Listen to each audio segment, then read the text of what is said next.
औज़ुबिल्लाहिमिनश्शैतानिर्रजीम बिस्मिल्लाहिर्रहमानिर्रहीम। अस्सलाम वालेकुम स्टूडेंट्स, आप देख रहे हैं सी साइंस स्टड्स का चैनल और मेरा नाम है वकास। आज हम इंशाल्लाह नेटवर्क लेयर के टॉपिक को डिस्कस करेंगे। जिस तरह आपको पता है कि हम OSI मॉडल की लेयर्स के बारे में डिफरेंट उनकी डिटेल डिस्क्रिप्शन पढ़ रहे हैं, तो आज हम इंशाल्लाह नेटवर्क लेयर से रिलेटेड स्टडी करेंगे। नेटवर्क लेयर के ऊपर क्या फंक्शनैलिटीज़ परफॉर्म की जाती हैं, या हम कह सकते हैं कि नेटवर्क लेयर की क्या रिस्पॉन्सिबिलिटीज़ हैं। तो सबसे पहले ये आपके सामने एक डायग्राम बनी हुई है। इस डायग्राम के अंदर एक नेटवर्क 1 है जिसके अंदर मुख्तलिफ कंप्यूटर्स, जो कि 4 कंप्यूटर्स हैं, इनको हमने रिंग टोपोलॉजी के अंदर यूज़ किए हुए। फिर ये आगे एक राउटर नंबर 1 है। इस राउटर 1 के साथ ये नेटवर्क जुड़ा हुआ है और ये राउटर 1 खुद राउटर 2 के साथ कनेक्ट है और राउटर 2 के साथ एक नेटवर्क 3 है। नेटवर्क 3 के अंदर कंप्यूटर्स 2 जुड़े हुए हैं जो कि बस टोपोलॉजी की मदद से जुड़े हुए हैं। इस राउटर 1 के साथ राउटर 3 भी कनेक्ट है। राउटर 3 जो है वो राउटर 4 की मदद से भी कनेक्ट है। राउटर 4 खुद एक और नेटवर्क के साथ जुड़ा हुआ है, नेटवर्क 4, जो कि हब टोपोलॉजी, मतलब आप कह सकते हैं स्टार टोपोलॉजी के अंदर कंप्यूटर्स जुड़े हुए हैं नेटवर्क 4 के अंदर। इसी तरह राउटर 3 जो है एक और नेटवर्क के साथ जुड़ा हुआ है जिसमें 3 कंप्यूटर्स हैं जो कि बस टोपोलॉजी की मदद से जुड़े हुए हैं, और ये नेटवर्क 2 है। ये तो मैंने आपको डायग्राम के बारे में बताया कि इस डायग्राम के अंदर इस तरह के कंप्यूटर्स आपस में कनेक्ट है, नेटवर्क कनेक्ट हैं, राउटर डिवाइसेस यूज़ की जा रही हैं। बात हमारी आती है जी नेटवर्क लेयर की। तो नेटवर्क लेयर आपकी अगर देखें तो बॉटम पे 3rd नंबर पे आती है। बॉटम से अगर शुरू करें तो नेटवर्क लेयर की रिस्पॉन्सिबिलिटी सबसे पहले host to host delivery.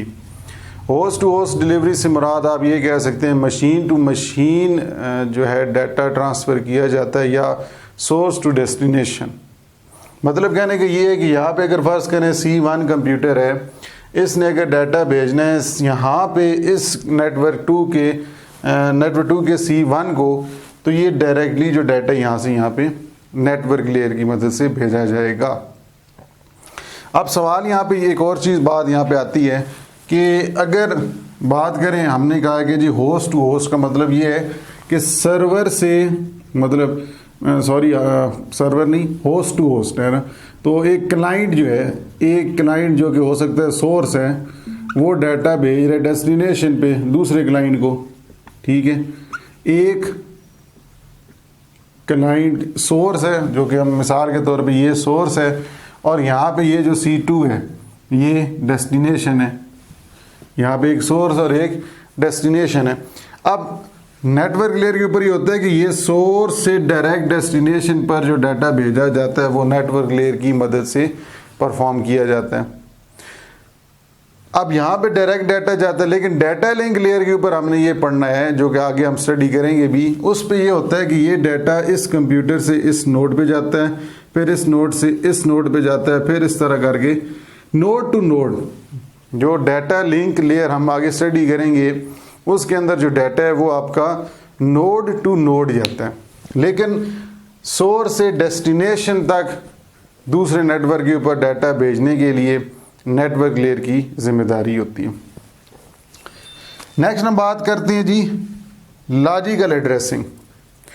Logical, अब देखिए मैंने आपको कहा कि जी यहाँ पे होस्ट से होस्ट, सेंडर टू रिसीवर जो है डाटा जाता है नेटवर्क लेयर पे, लेकिन कैसे जाता है उसके लिए आपके पास इस लेयर के ऊपर आप कह सकते हैं लॉजिकल एड्रेसिंग के मेथड यूज़ किया जाता है।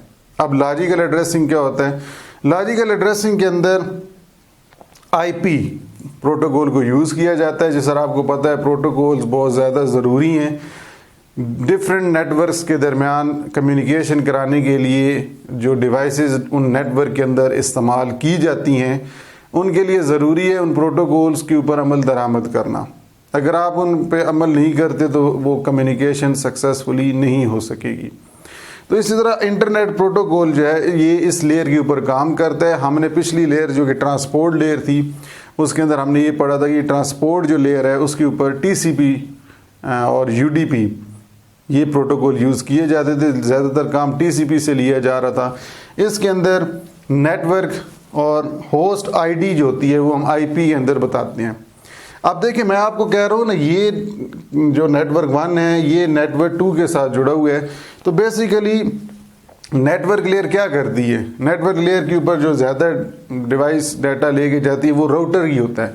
ये आप ज़हन में बिठा लें कि राउटर जो डिवाइस है,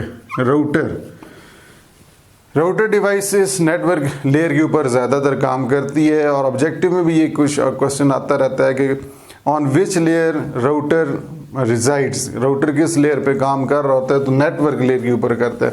अब राउटर का काम क्या होता है, मुख्तलिफ नेटवर्क्स को आपस में कनेक्ट करना, ठीक है। अब वो नेटवर्क्स, उनके अंदर जो होस्ट मशीन्स हैं वो डिफरेंट हो सकते हैं, उनके एड्रेसेस। यहाँ पे 4 कंप्यूटर्स हैं, ये नेटवर्क और है और ये नेटवर्क और है।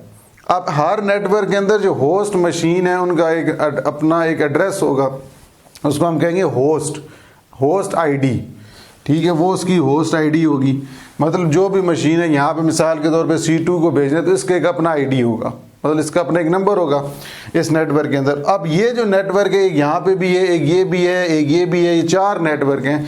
अब हर नेटवर्क का भी एक अपना नंबर होता है, आईडी नंबर होता है, वो भी नेटवर्क आईडी के अंदर बताना पड़ता है कि किस नेटवर्क के ऊपर किस कंप्यूटर को। देखें ना, कंप्यूटर इधर भी हैं, कंप्यूटर इधर भी हैं, कंप्यूटर इधर भी हैं, कंप्यूटर इधर भी हैं।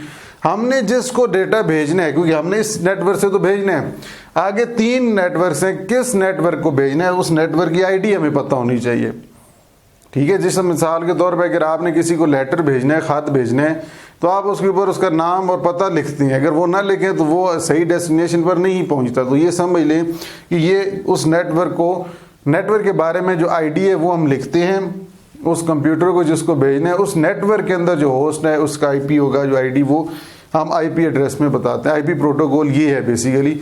इसके अंदर हम लॉजिकल एड्रेस 2 चीज़ों के बारे में बताते हैं, एक नेटवर्क का एड्रेस और एक उस मशीन का एड्रेस जो उस नेटवर्क पे मौजूद है। तो ये कौन सी लेयर पे काम हो रहा होता है, नेटवर्क लेयर ये परफॉर्म कर रही होती है।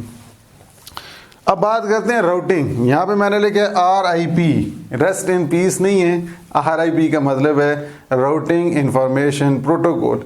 और भी प्रोटोकॉल यूज होते हैं। राउटिंग का प्रोसेस क्या होता है कि इसके ऊपर जिस तरह भी मैंने आपको कहा कि राउटर मशीन जो है, ये राउटर डिवाइस जो है इस्तेमाल की जाती है नेटवर्क लेयर के ऊपर।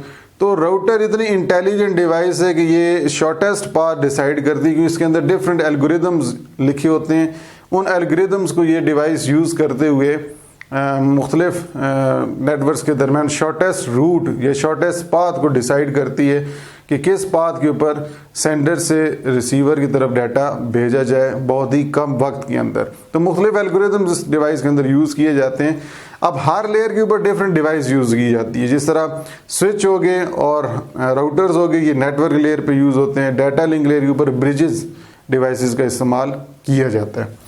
तो राउटर जो है यहाँ पे राउटिंग का प्रोसेस करता है। राउटिंग जो होता है वो राउटिंग इंफॉर्मेशन प्रोटोकॉल, इस तरह मुख्तलिफ प्रोटोकॉल्स को यूज़ करते हुए एड्रेसेस शॉर्टेस्ट पाथ फाइंड किया जाता है कि किस पाथ के ऊपर डाटा जल्दी डिलीवर होगा।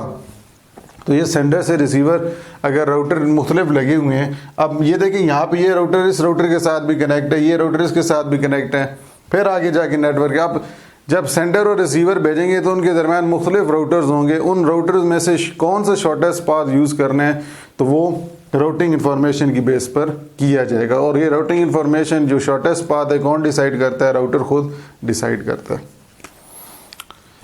फिर आखिरी बात करते हैं जो कि जी फ्रेगमेंटेशन। नेटवर्क लेयर के ऊपर फ्रेगमेंटेशन का प्रोसेस भी होता है। फ्रेगमेंटेशन से मुराद जो लार्ज मैसेज आपका होता है उसको हम डिवाइड करते हैं।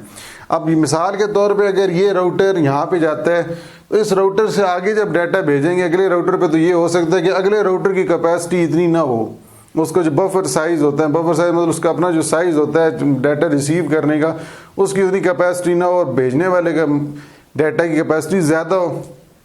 तो फिर क्या करें, मतलब एक राउटर 1 है, हमने क्योंकि इस नेटवर्क के ऊपर डाटा भेजना हमारा सोर्स टू डेस्टिनेशन ही है, तो हमने डाटा अगर राउटर टू राउटर जाएगा जो कि पैकेट्स की फॉर्म में जाता है। ये भी एक बात याद रख लें कि जो डाटा आपका राउटर्स के ऊपर जा रहा होता है नेटवर्क लेयर के ऊपर, वो in the form of packets होता है, क्योंकि इंटरनेट के ऊपर जो आप मैसेजेस सेंड करते हैं वो पैकेट्स की फॉर्म में होते हैं। तो अगर मिसाल के तौर पैकेट्स की फॉर्म में जाए तो वो पैकेट का एक साइज होता है, ठीक है।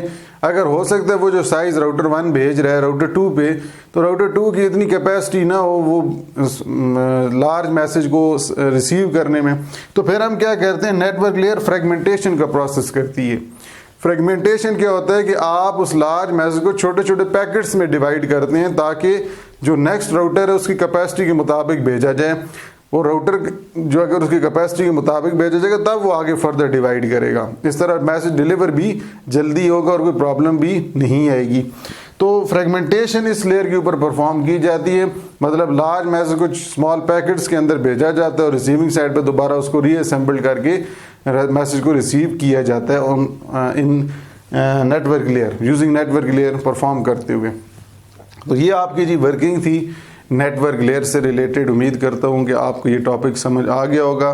इसकी रिस्पॉन्सिबिलिटीज़ जो कि बेसिक लेवल तक आपको पता होनी चाहिए वो आपके साथ डिस्कस की हैं। फिर भी अगर आप कोई समझते हैं कि आपको कोई चीज़ क्लियर नहीं हुई, आप ओपनली पूछ सकते हैं। और इसके बाद 2 लेयर्स रह गई हैं, इंशाल्लाह उसको भी जल्दी कवर करेंगे और ताकि इस OSI मॉडल से थोड़ा सा बाहर निकलें। तो आज के लेक्चर के लिए इतना ही, इंशाल्लाह नेक्स्ट लेक्चर में आपसे मुलाकात होती है। तब तक के लिए अल्लाह हाफिज़।